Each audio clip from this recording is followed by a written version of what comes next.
Washington, D.C., September 15th, 2025. Under the chandeliers of the White House briefing room, US President Donald Trump sought to put an end to speculation swirling around one of the most sensitive diplomatic flashpoints in the Middle East. The question of Qatar, its role in mediating between Israel and Hamas, and its sudden exposure to military aggression had, in recent days, fueled unease from Washington to Doha. President Trump, flanked by aides and speaking in his characteristically blunt tone, left no ambiguity in his pledge. Donald Trump said he, Netanyahu, won't attack Qatar again. That short but forceful statement, delivered in response to a reporter's question, was intended to reassure both Qatar and the wider international community that the United States had secured a commitment from Israel to avoid further escalations targeting the Gulf state. The episode unfolded just days after reports emerged of an Israeli strike that killed members of Hamas operating on Qatari soil.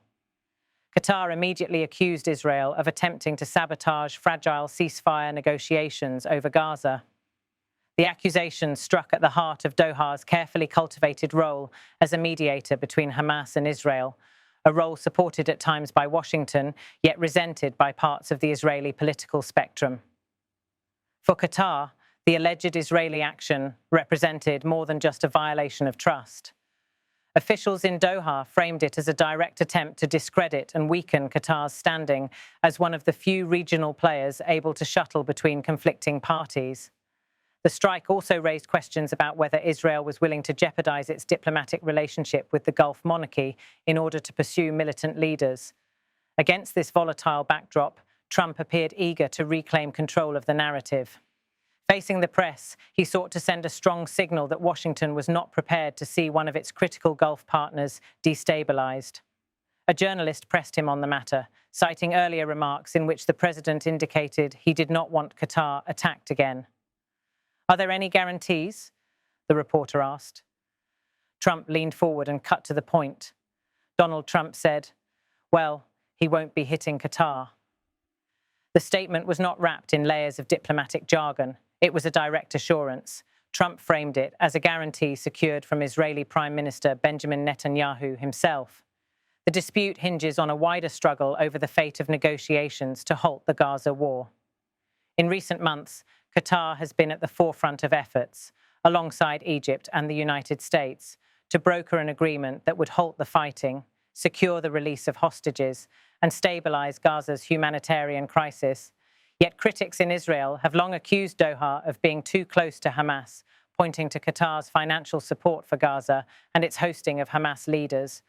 The alleged Israeli strike on Qatari soil, if confirmed, signaled that some in Israel's security establishment were willing to act unilaterally, even at the cost of infuriating Washington.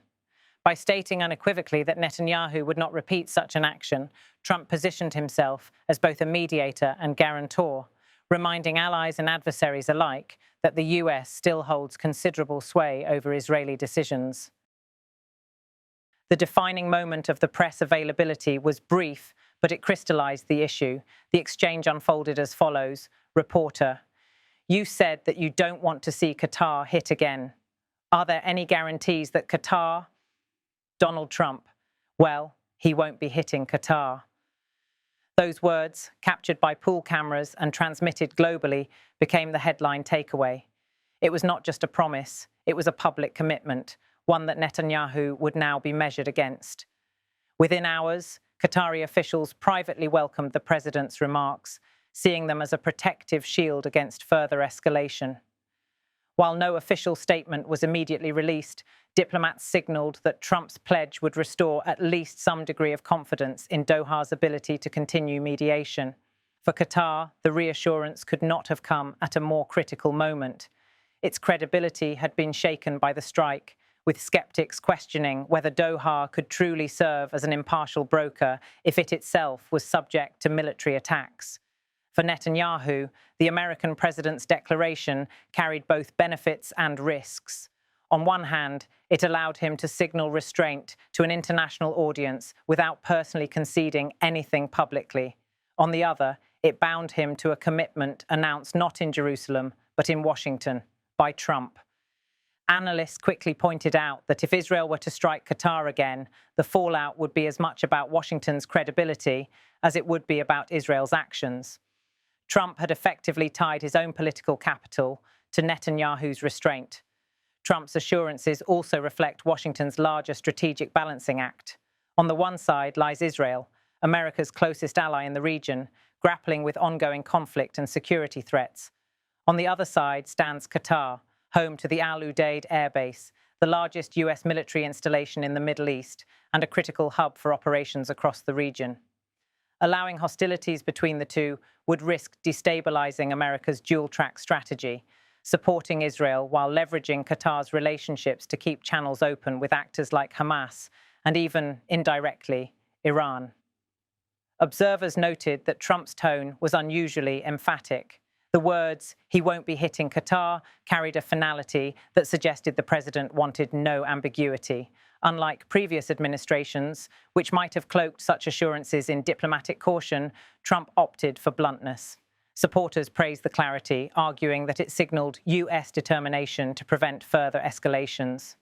Critics, however, wondered whether such simplicity overlooked the complexities of Israeli security decision-making and the unpredictability of regional politics. This is not the first time the United States has had to mediate between its partners in the Middle East. From Saudi-Qatari rivalries to Egyptian-Israeli disputes, Washington has often been forced to step in to prevent conflicts between allies from spiraling. What sets the current moment apart is the fragility of the Gaza ceasefire talks. Any disruption, whether an attack on Qatari soil or renewed hostilities in Gaza, risks derailing months of careful diplomacy. Trump's intervention, therefore, is not just about preventing another strike, but about preserving the possibility of a negotiated truce in one of the world's most intractable conflicts. Whether Trump's assurance holds will depend on Netanyahu's calculations in the coming weeks. Israeli leaders face pressure from hardliners demanding a tougher stance against Hamas, including those sheltered abroad. At the same time, Israel cannot afford to alienate Washington at a moment when US political and military support is essential. For Qatar, the reassurance offers breathing room but does not erase the risks. The Gulf monarchy remains in a precarious position, balancing its ties to Hamas with its role as a mediator, while also relying on US protection. In a few words, Trump sought to draw a line under a dangerous episode. His declaration, Donald Trump said, "He won't be hitting Qatar," was meant to project certainty in an uncertain region. Whether that certainty proves durable will shape not only the future of the Gaza ceasefire talks, but also the credibility of America's role as the ultimate arbiter between its Middle Eastern allies. For now, Doha breathes a cautious sigh of relief, Jerusalem calculates its next steps, and Washington watches closely, aware that one sentence from the president has become a test of both diplomacy and power.